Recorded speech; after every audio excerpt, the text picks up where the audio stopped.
நீங்கள் நினைத்து இதுவரை நடக்காத காரியங்கள் கூட உடனே நடக்க விநாயகரை இப்படி வழிபடுங்கள். இந்த வழிபாட்டை நாம் செவ்வாய்க்கிழமை அல்லது சங்கடஹர சதுர்த்தி தோறும் செய்யலாம். செவ்வாய்க்கிழமை அன்று மாலை 6 மணிக்கு மேல்தான் இந்த வழிபாட்டை செய்ய வேண்டும். ஆனால் செம்பருத்தி இலைகளை காலையிலேயே பறித்து கொள்ளுங்கள்.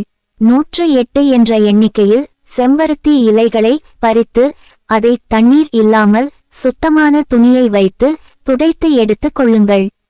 பிறகு சந்தனத்தில் சிறிது பன்னீர் ஊற்றி நன்றாக கரைத்து விட்டு உங்களுடைய வலது கை மோதிர விரலை பயன்படுத்தியோ அல்லது மாதுளம் பழக்குச்சியை பயன்படுத்தியோ அல்லது துளசியின் குச்சியை பயன்படுத்தியோ ஒவ்வொரு செம்பருத்தி இலையிலும் ஓம் என்று எழுத வேண்டும். பிறகு அதை நன்றாக காய வைத்து விடுங்கள். காலையில் குளித்திருந்தாலும் மாலையிலும் இந்த பூஜை செய்வதற்கு முன்பாக குளித்து விடுங்கள். பூஜை அறைக்கு வந்து விநாயகரின் படத்திற்கு முன்பாக 2 நெய் தீபங்களை ஏற்றி விநாயக பெருமானுக்கு நைவேத்தியமாக அவருக்கு பிடித்த சர்க்கரை பொங்கல், சுண்டல், கொழுக்கட்டை, அவல், பொரி என்று ஏதாவது ஒன்றை வைக்க வேண்டும். நாம் எழுதி வைத்திருக்கும் இந்த செம்பருத்தி இலைகளை எடுத்து வைத்துக்கொண்டு விநாயக பெருமானின் 108 நாமங்களை கூறி இந்த இலைகளால் அர்ச்சனை செய்ய வேண்டும்.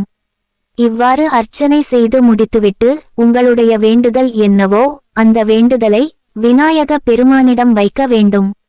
செவ்வாய்க்கிழமை செய்வதாக இருந்தால் தொடர்ந்து 9 செவ்வாய்க்கிழமை செய்ய வேண்டும். சங்கடஹர சதுர்த்தி செய்வதாக இருந்தால் 3 முதல் 9 சங்கடஹர சதுர்த்தி வரை செய்யலாம்.